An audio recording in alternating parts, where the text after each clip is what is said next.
नमस्कार, G capital में आपका स्वागत है। आज 26 अप्रैल है और आप लोगों के लिए एक नई इन्फॉर्मेशन के साथ एक नया वीडियो। जैसा कि आपको पता है कि कोरोना के चलते शेयर बाजार में कंपनियों के शेयर की प्राइस कितनी बुरी तरीके से टूटी है। अगर गिरावट की मैट्रिक्स को देखें तो दशकों दशक के बाद इतनी ज़बरदस्त गिरावट इतने कम समय के स्पैन में हुआ है। 2008 और 2009 में भी जो मंदी आई थी उसमें 3 से 4 महीने और 5 महीने का टाइम था और सच पूछिए तो पूरा साल लगा था मार्केट को धीरे धीरे नीचे आने में, और यहाँ 1 से 2 महीनों के अंदर में ही उससे अधिक गिरावट हो चुकी है। विस्तृत जानकारी के लिए वीडियो को अंत तक देखें। तो हम बात कर रहे थे इन शेयर्स के वैल्यूएशन के कम होने की। तो जब भी कोई इन्वेस्टर इन्वेस्टमेंट करने जाता है तो उसके मन में ये चलता है कि उसके शेयर की जो वैल्यूएशन है वो क्या है, और वैल्यूएशन कम हुई है तो उसको कैलकुलेट करने का क्राइटेरिया क्या हो। तो क्राइटेरिया प्रायः 2 होते हैं। क्राइटेरिया में 2 चीज़ों को सामान्यतः देखा जाता है, वो है एक तो पीई और दूसरा होता है पीबी। और पीई और पीबी कैसे कैलकुलेट करते हैं, अब हम उस पर आ जाते हैं। तो जो पहली क्राइटेरिया है पीई की, जिसमें हम सीएमपी को, करंट मार्केट प्राइस को ईपीएस से डिवाइड करते हैं, किंतु आज की विषम परिस्थिति में जो अर्निंग पर शेयर है उसको बदलते देर नहीं लगने वाली। ये जो कोरोना का महामारी का सिचुएशन है उसमें किसी भी कंपनी की अर्निंग कभी भी कम हो सकती है, लिहाजा ईपीएस कम हो सकता है। तो इसका सीधा असर जो आपने वैल्यूएशन जिस तरीके से निकाली है, अगर पीई के आधार पे आपने वैल्यूएशन निकाली है और यह सोच करके कि पीई कम है तो ये शेयर हमें सस्ते वैल्यूएशन पर मिल रहा है, तो रातों रात जैसे ही उसकी अर्निंग पर शेयर कम होगी आपका कैलकुलेशन गड़बड़ हो जाएगा और फाइनली आपका जो सस्ता माल था वो अब महंगा माना जाएगा। मतलब ईपीएस को लेकर कोई श्योरिटी नहीं है कि ईपीएस 1-2 दिनों, 5 दिनों, 8 दिनों के अंदर इसकी ईपीएस क्या होगी। मतलब इस विधि से शेयर का वैल्यूएशन निकालना फिलहाल उतना सुरक्षित कैलकुलेशन नहीं कहलाएगा। अब बात करेंगे किसी कंपनी के पीबी की, जो करंट मार्केट प्राइस में बुक वैल्यू से भाग देने पर प्राप्त होता है। मतलब current market price divided by book value is equal to price to book value. अब थोड़ा ध्यान देकर इस चीज़ को आपको इसलिए समझ लेना जरूरी है कि खास करके ऐसी परिस्थिति में तो और भी अधिक जरूरी है कि कभी भी इसका इम्पैक्ट आपके किसी बाइंग पर और आपके पोर्टफोलियो पर हो सकता है। तो जैसा कि मैंने बताया कि अभी पीबी को देखना अधिक आवश्यक इसलिए है कि बुक वैल्यू जो आता है वो निकल कर के आता है बैलेंस शीट से, और बैलेंस शीट के एसेट और लायबिलिटी के बेसिस पे वो कैलकुलेट होता है। तो बुक वैल्यू का जो कैलकुलेशन किया जाएगा वो एसेट और लायबिलिटी के आधार पर अगर किया जाता है तो वह ज़्यादा स्टेबल है। इकोनॉमिक स्लोडाउन के चलते ईपीएस तो आसानी से चेंज हो जाएगी, किंतु रिलेटिवली बुक वैल्यू जल्दी से चेंज नहीं होगी। चेंज वैसे बुक वैल्यू के अंदर भी होता है।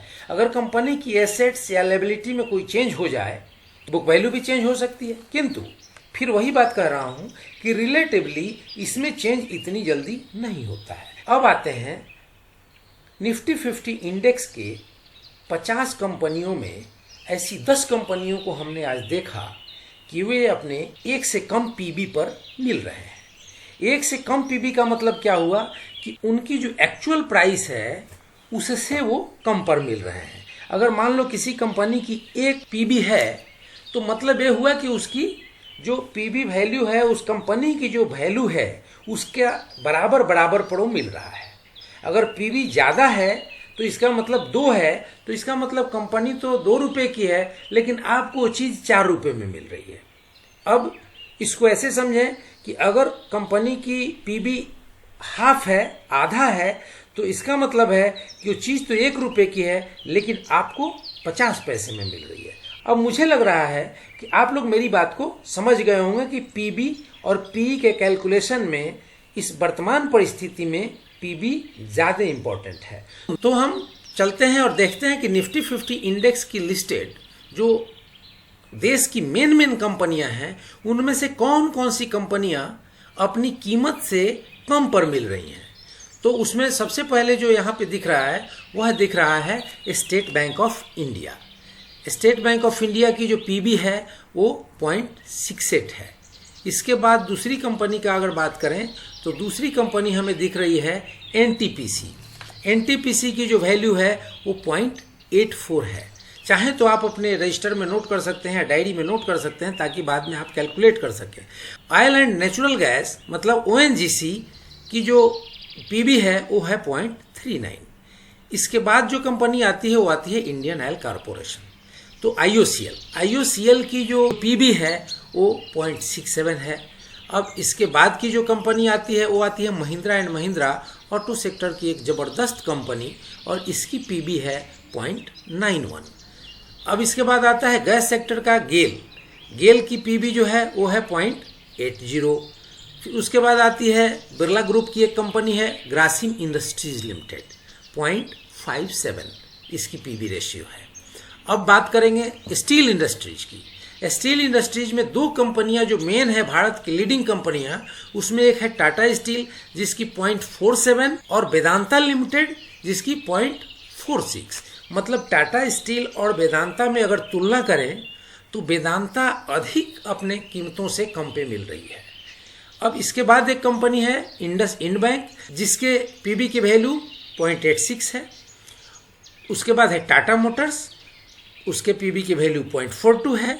और उसके बाद हिंडाल्को इंडस्ट्रीज लिमिटेड जिसकी पीबी की वैल्यू 0.40 है। निफ्टी 50 इंडेक्स की 12 ऐसी कंपनियां हैं जो एक से कम की वैल्यू पीबी की रखती हैं।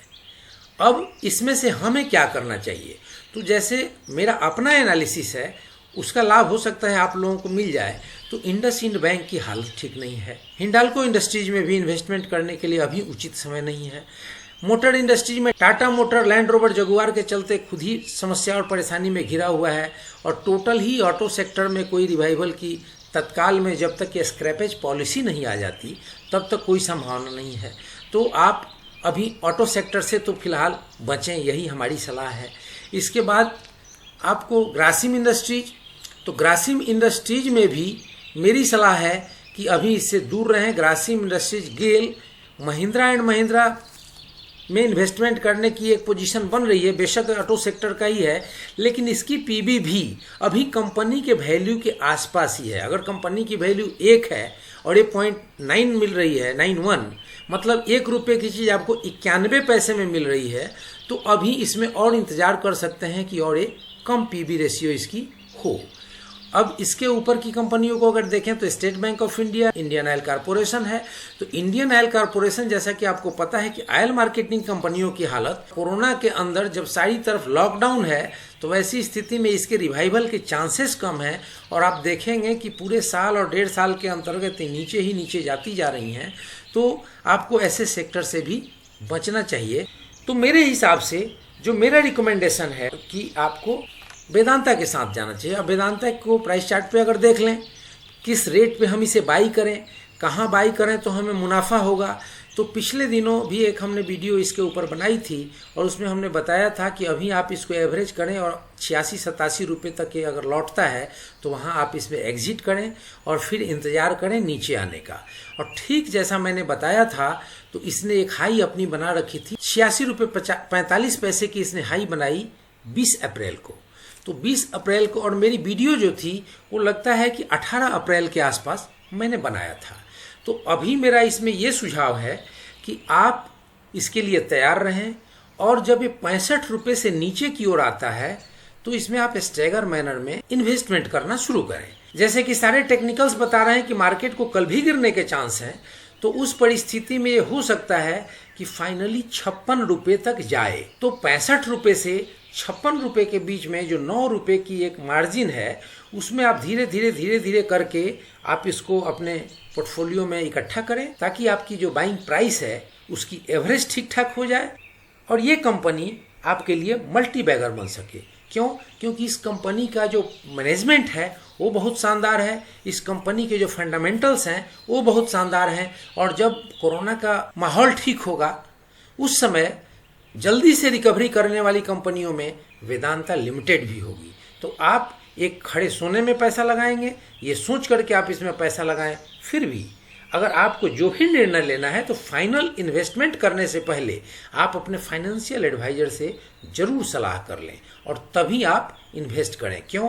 क्योंकि पैसा है आपका, तो इस पैसे को सुरक्षित रूप से रखने की जिम्मेवारी भी है आपकी। तो फ्रेंड्स, वीडियो से अगर आपको मार्केट से रूबरू होने में थोड़ी भी मदद मिली हो तो मेरी और मेरे टीम का हौसला बढ़ाने के लिए चैनल को सब्सक्राइब करें, लाइक करें, शेयर करें और बेल आइकन बटन प्रेस करना ना भूलें ताकि ये वीडियो सबसे पहले आप तक पहुंचे। जय हिंद, जय भारत।